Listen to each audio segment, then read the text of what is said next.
difference between directing and producing and performing in movies? What's the difference? Well, performing, you just show up and do your job, and then it's over. In producing and directing, you know, you're there from the start to the finish, all the way through the final process, the inception, and then the conclusion. Since you've been in the business so long, can you tell me a little about how the climate was in the porn industry in the late 70s, early 80s in San Francisco and Los Angeles? It was a very small industry in a sense. Not many productions like there are now, but mainly feature productions. The main part of the movies, and there was theater. People saw them in theaters, so there wasn't a mass production of product that there is now. You know, because of video and DVD. It was a completely different kind of era. It wasn't as hard. It was graphic, but the sex scenes were shorter, I think, probably it's more stories, I guess, which is, I think, okay in the initial part of it, of this industry. What happened when the video came into the business in early 80s? Well, it made it more accessible to people. It was cheaper, so more people could afford the equipment. So and more people could produce product and try to make a living at it. Is that better, you think? Well, no better. It's just the way things are. You know, you can't go back because it doesn't fit now.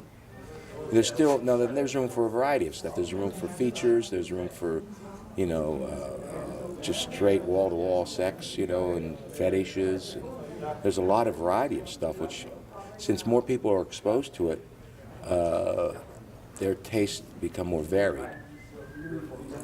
So the business sort of answers that need, you know. How come you stopped doing performing in 1995? Father Time clipped me on the chin. It was, you know, I just wanted to do something else, you know, just get into a different kind of creativity of the business, or just movie making. What do you have to have up here to become a male performer in the industry? Viagra. You didn't have that. I think that's all you need now. Anybody can do it. Just like that. It's just focusing on what you're doing. What did you do before you became a performer in the 70s? I was a musician. I had a band. I was also a painter and did some commercial artwork too. Where do you see yourself in 10 years from now? I'm retired, just growing my vegetables and painting, I guess. What other job, other than this, would you like to attend if you didn't do this? Job? Huh? Yeah, I don't know. I was just fortunate enough to make a living at this. It's a visual expression, and which I normally do in painting, you know. But this particular form is commercial, so it allows you to make a living. It just happened. It wasn't planned. It just, one thing led to another, you know. Tell me about a typical day at your work doing film. You get on set at a certain time. You make sure everybody's on time. You hope they are.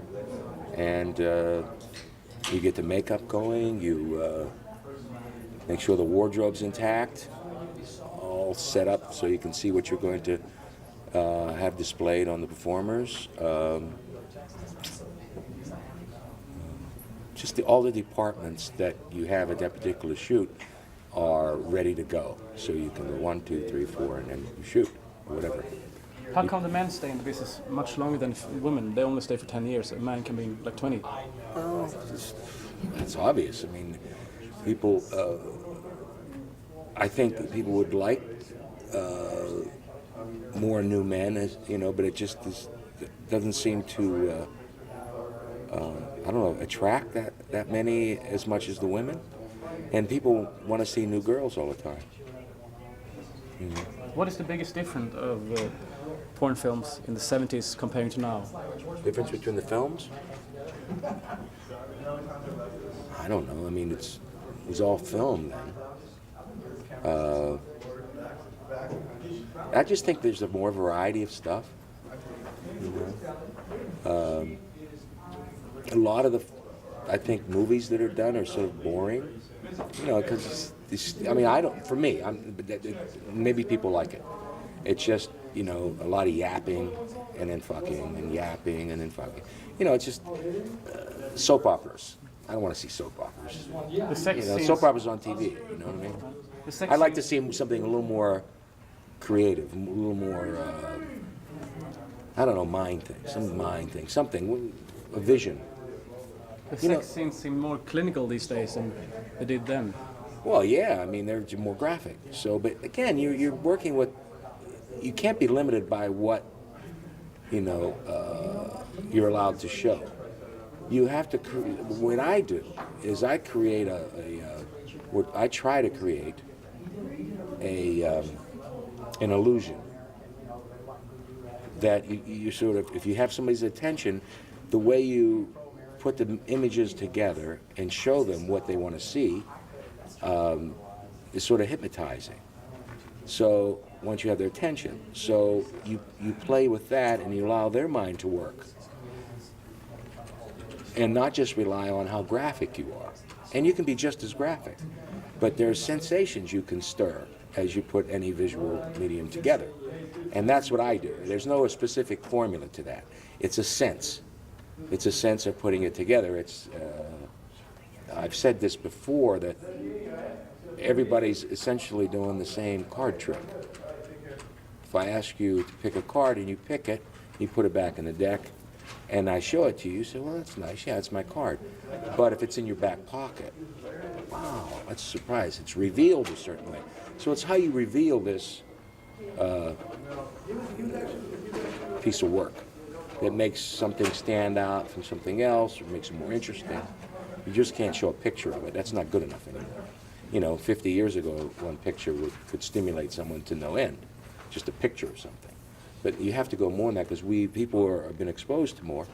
So you have to be more creative, and I don't mean artsy craftsy. I mean more creative in a subtle way that allows people to get involved in the emotion that's going on.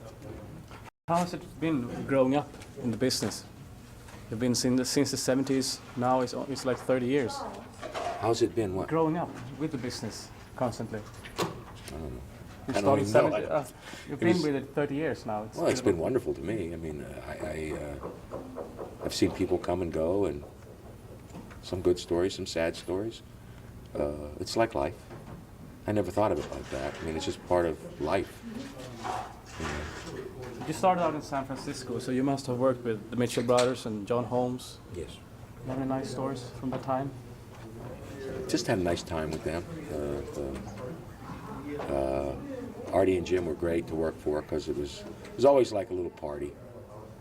One time we were on this old fishing boat that they had bought, and we left San Francisco and just sailed across the bay, this old fishing boat, and we did sex scenes as we went across the bay.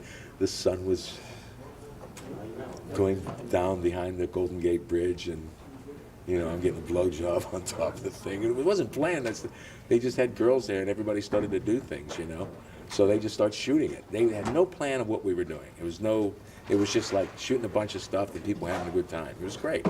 And we had fresh crab there. They had somebody boiling the fresh crab. And we had the ball. We had the greatest time. When I see the films today from the 70s and early 80s, it seems like people had more fun doing the sex in the films. Well, I don't know if you can say that. I mean, that's all relative, but I don't know. I can't speak for someone how much fun they have. I think people had a little more innocence and fun about sex maybe years ago, because they didn't have this trauma of disease hanging over their head. I think that creates a different kind of perception in society as a whole.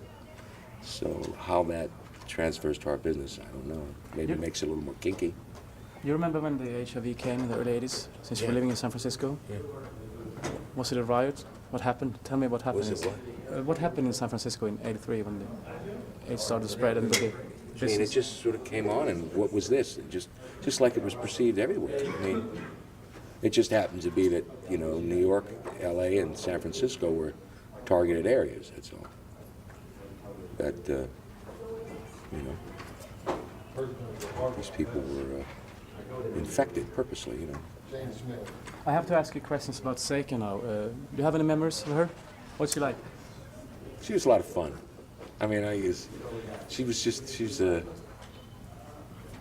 lot of balls. You know, I mean, a lot of, you know, spoke her mind and was always very, very, I don't know. She was very respectful. What do you think made her such a Very much respectful of the people in the business and what she understood what it took to do this. And she always had, you know, she was very sympathetic to fellow performers. What do you think made her such a huge star in the 80s? Just came around at the right time, the right look, you know. I don't know, just things happen like that. Why? She was at the right place at the right time, you know. She had she was doing, if I remember, she was doing a series with Swedish Erotica at the time that I think she worked with some black guys and maybe with Holmes too, I think, where all of a sudden this beautiful blonde girl was doing these nasty things with black people, you know. So I think that made her very famous. Now I'm just trying to remember now, you know. She became like in great demand. How was it to work with her? Great, very understanding, you know. She was very, very good. Do you miss her in the business? Do I miss her? Yeah. I mean, she was great for a couple of years. Oh, she was great for a while. I mean, I miss her like if you want to dwell and miss those days. But I think that's like anything, you know. Of course you miss that, but it's a fond memory. There are a lot of people that I've come to know from those years. Some I've lost contact with, some I still know. And it's nice to have memories of your life with these people and how you went through things together. And it was one of the things it was very much a smaller group of people that felt a comradeship with one another, and I think drew strength from that. What happened on your first movie set? I struggle with the problems of how to keep your dick up. How do you keep your dick up? Well, you have to find a way to, and when you're new, you don't know, you know. So you just find a way. But it worked out, you know. It was a struggle for a while, you know. You figure, how do you do this? What do? You know, you just got to get into the moment. So now it's easy, like I said. Just pop those pills. I think people probably have a great time. Does everybody in the business take Viagra? Oh, I don't know. I just said that. I have no idea. I never asked. But I said if they don't, they're crazy. I tried it a couple of times. The first time I tried it, you know, to see what happens, you know, you start laughing. Now you have to be turned on, though. I mean, if you just take it, you're not really into having sex. It's just I felt like makes my you dick feel was like sleeping. makes you feel like you had the flu or something. Yeah. But if you're like into a sexual thing, it was amazing. It's just like it completely responds, you know, because it's a plumbing thing. And one of the things about the business was people would start feeling pressure on them. You know, well, I got to do it. Oh, I got to do it, and no blood can get in there. They freeze up. And Viagra, supposedly, what that does is it allows that to relax, so the blood flow just happens naturally. You don't have that, so that's why it's so good, I guess. So, anyway. Girls can fake, men can't. Yeah. Well, there's no reason for men to fake it anymore. I mean, guys now come right out hard. Still, it's hard. Something going on, man. Absolutely. It's pretty good. I don't mind. It saves me a lot of time. You know, the last thing you want to do making movies is wait for somebody to get a hard on. Yeah. Oh yeah. Now, that shit, the goddamn scene's dead then. But don't you have fluffer girls to help you out? Why would you have? Look how beautiful the girls are. Why would you want a fluffer girl? If the girls are beautiful, what do you need another one in there? I remember one time they brought a fluffer girl in for me. I said, I don't want no fluffer girl, man. I want with her. And fluffer girl wasn't even cute. Anyway, this girl said to me, she didn't want to suck my cock before the cameras rolled, and that's fine with me. I don't care. And I'm just, and I was standing, and she was sucking. So, and I said, okay. Yeah. So I'm playing with myself, right? And I said, here, give me a finger. So I get her finger, and I have her do like this with her thumb on my nipple, right? And she went, can you hold on a minute? She went and talked to her manager. They discussed it for about 10 minutes. She came back, I guess I can do that. So she went like that. And I'm going, I'm taking every moment of it. I'd rather be doing that than have her suck my cock, you know what I mean? So it was funny. We got along great, though. I was just like, she really dug me for that, you know. She's like, because a lot of guys would get an ego thing with that, like, oh, she doesn't want to know what's the matter with me, you know. But it wasn't anything, because this is business, you know. And I just got off on a fantasy that she didn't want to. See, there's a thing there, like if someone doesn't want to. That could be more of a turn on it than if they do want to. Not that she didn't want to, I knew she wanted to. See, but I knew she had this thing that she had to. Because you could tell in somebody's eyes. And then she even got off on the fact that I was just, you know, had this look on my face and I'm jerking off right